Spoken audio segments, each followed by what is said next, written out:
Hello, everyone. So, welcome back.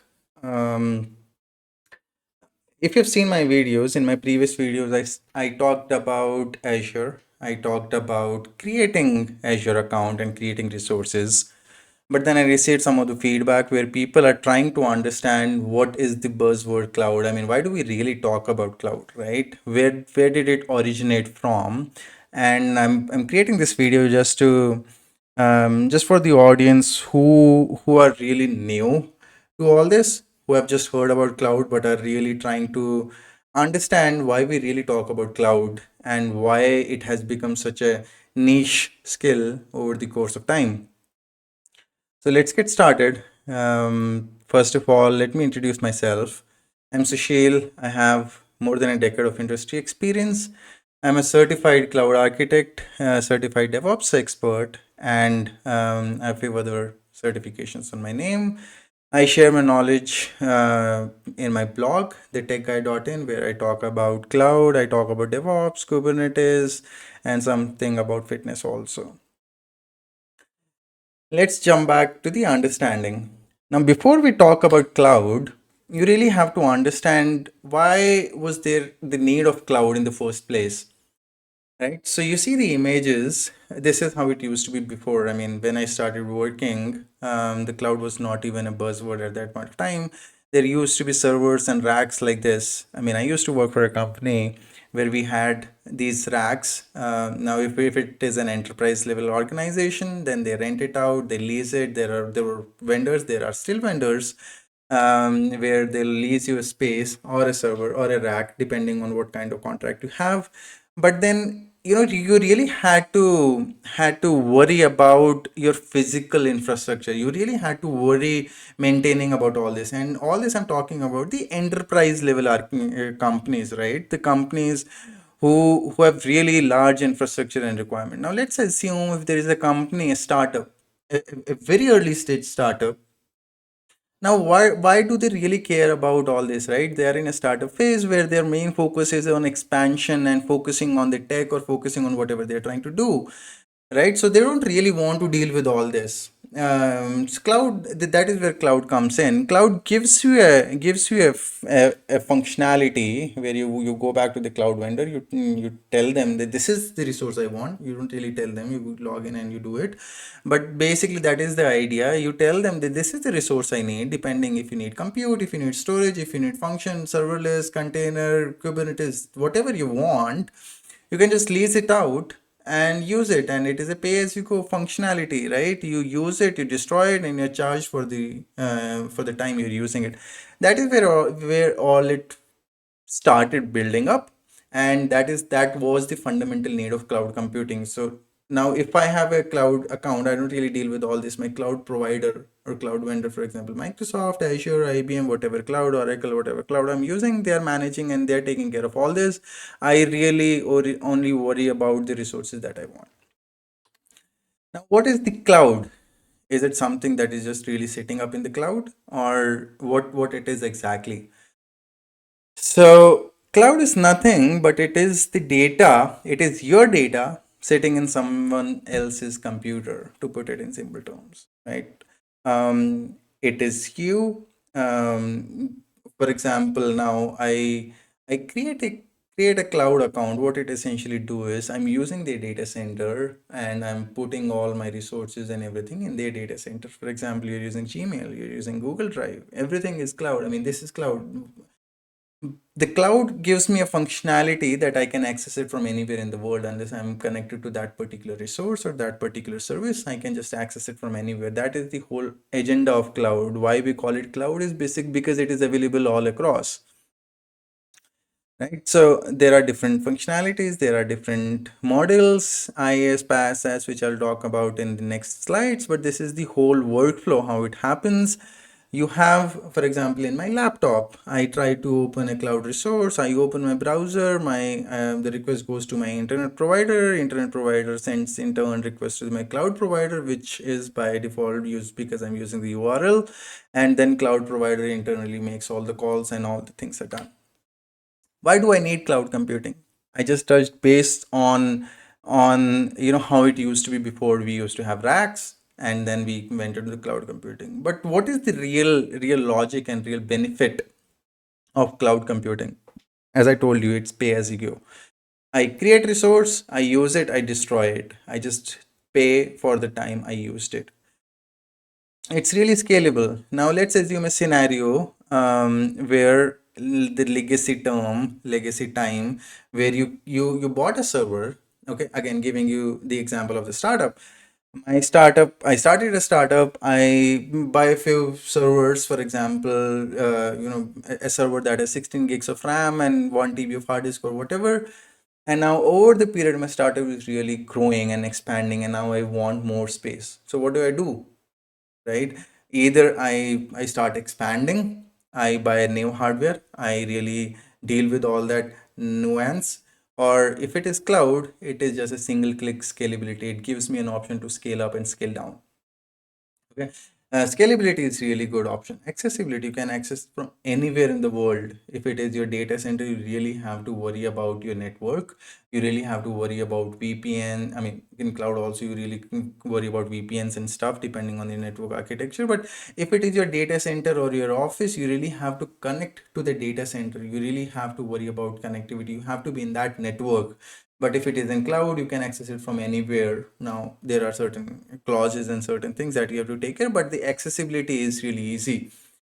And cloud is I mean, there are functionalities. You can have multiple regions, you can have multiple zones. It gives you a functionality to make your resources disaster prone. You can really have high SLAs. You can have 99.99% SLA as well, depending on what kind of configuration you have. So this is why people really use cloud computing now. When there are so many benefits, there are certain drawbacks also. It is a cloud provider. There have been certain scenarios where the entire cloud provider services were down. It might have been in a region, it might have been global, but there have been certain outages. If there is an outage, you really cannot do anything unless the cloud provider fixes it. There are security issues also. It is cloud, right? It is accessible from anywhere. So it is always prone to the network attacks. So when it is in cloud, you really have to take care of the security. And it is a limited control also. Now, infrastructure is managed by cloud. So you really do not have a lot of control on the infrastructure and features. It depends on the cloud provider when they roll out. If they roll out, if they don't, they don't. If there is a service which is not supported in a cloud, you can't really do anything. You really have to just depend on them, right?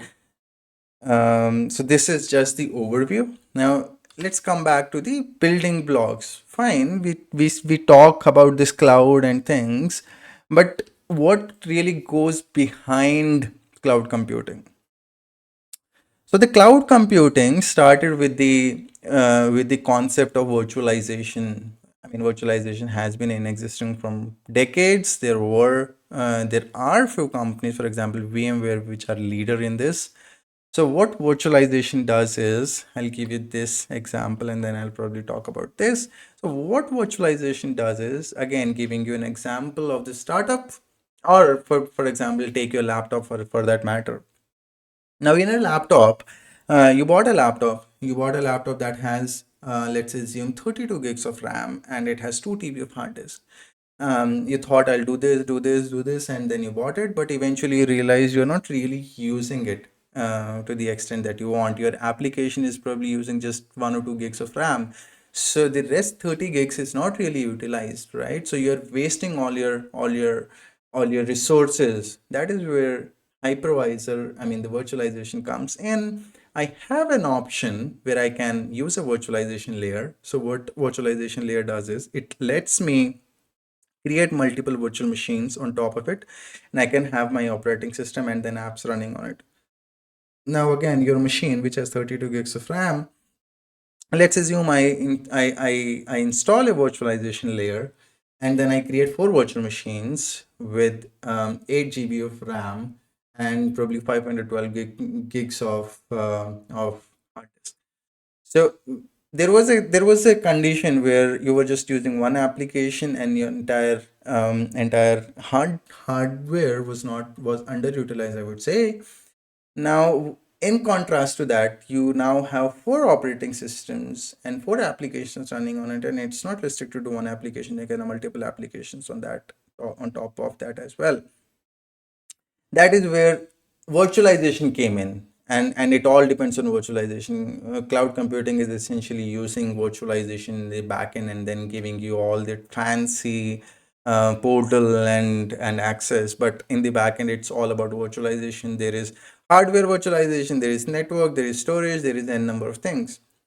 And in virtualization also there are, it is, I mean, virtualization in itself is a very vast topic, where you know, we have to talk about a lot of things, but I'll just quickly brief about it.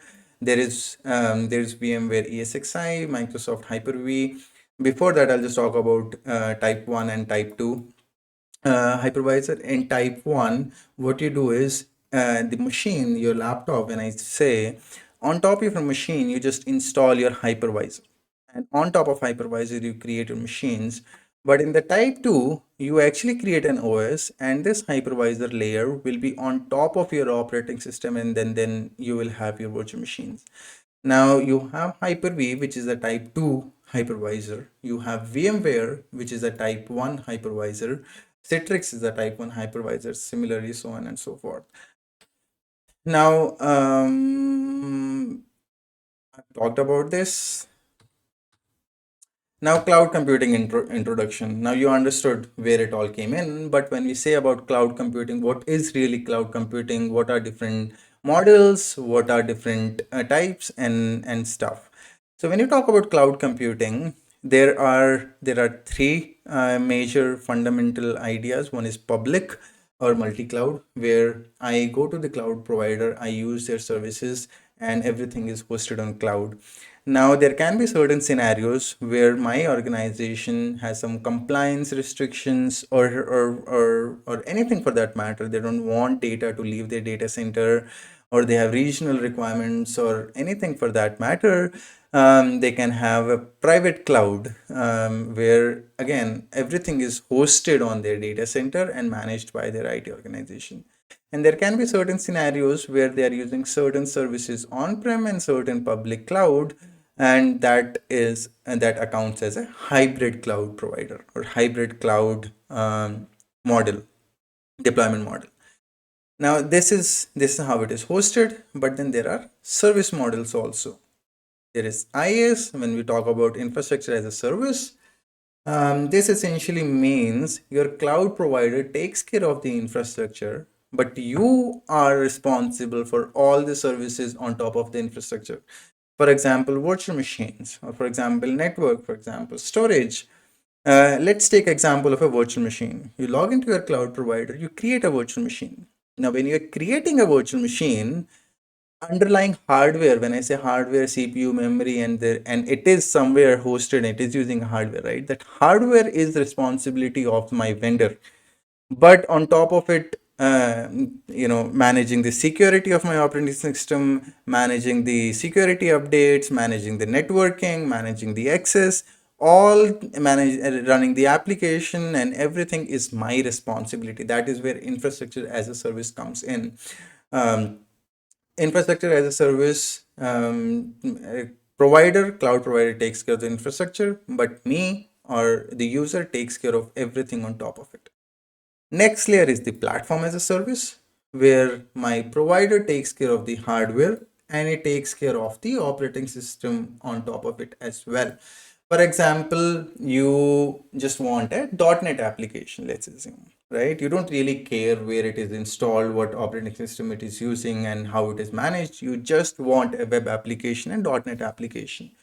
In Azure, you have something called web app. You go to the portal, you create a web app, and you don't really care, what operating system it is using, how is the networking managed, what are the security updates. All you do is you push your application and you tell your users to use their application. So in PaaS, your provider takes care of the infrastructure, takes care of the operating system, security updates, and everything. The next is the SaaS, software as a service, where your provider takes care of everything. It takes care of the infrastructure. It takes care of the operating system security updates. It takes care of the deployment tools, applications, and everything. For example, Salesforce. Salesforce is a SaaS application, right? For example, yeah, let's take example of Salesforce. Salesforce is a SaaS application where if a user tries to use Salesforce, they don't really care how Salesforce is pushed, how the Salesforce modules or how Salesforce application is created. They just want to work on their deployment and development and where it is hosted, how this is hosted, how the management is concerned. They don't really care. Okay. Now, major cloud providers, there are nowadays I've seen a lot of cloud providers coming in, at really small scale providers also. But if we talk about the major, Microsoft Azure is the one. It all started from, I mean, it started from Azure and AWS, but AWS has been a really huge provider. Microsoft Azure has picked up a lot in recent years. Google Cloud also pitched in a couple of years ago. I've seen AWS, Google Cloud, and Microsoft Azure being heavily used. Oracle Cloud and IBM also are coming in. These are the major cloud providers. Now, advantages. We already talked about advantages, but I'll quickly briefly touch base on the advantages again. Scalability and flexibility. I talked about we can easily scale up, scale down. If I am not using my resources to the full extent, I can scale down. I can use a lower size. If I think I'm going to use a lot, I can scale up. I don't really need any physical infrastructure. It is managed by my cloud provider. It gives me a cost saving option also. If I want a resource, I use it and I delete it. If I delete it, I don't pay for it. Now compare it with your physical machine. If you bought a laptop, you don't really have a choice of discarding the laptop, right? You're just done with it. You paid it. So this is an additional advantage. It gives you an option of reserved capacity. It will come in if I talk about cloud computing. But what reserved capacity does is, for example, you're going to use a particular virtual machine size for next 3 years. You can reserve it for 3 years, 1 year, 5 year, depending on it. And cloud provider really gives you a lot of discounts. Will save you a lot of money. Disaster recovery, it gives you multi-regional availability zones, load balancing, so you can really make your application secure, globally available. It has load balancing, high RPO, RTOs as well, and it has an advanced security. In my previous slide, I talked about security being a compromising factor, but if you really do it well, you can really make your application secure. So you have application gateways, you have traffic managers, you have web application firewalls, you have SIEM, security information and event manager, and you have application API management also. So if you do it well, you can really take full advantage of the cloud computing. So this is all about fundamentals of cloud computing, why cloud computing came in, where it all started, what was the building block of cloud computing, providers, and things like that. Thank you. Have a good day. Take care. Bye.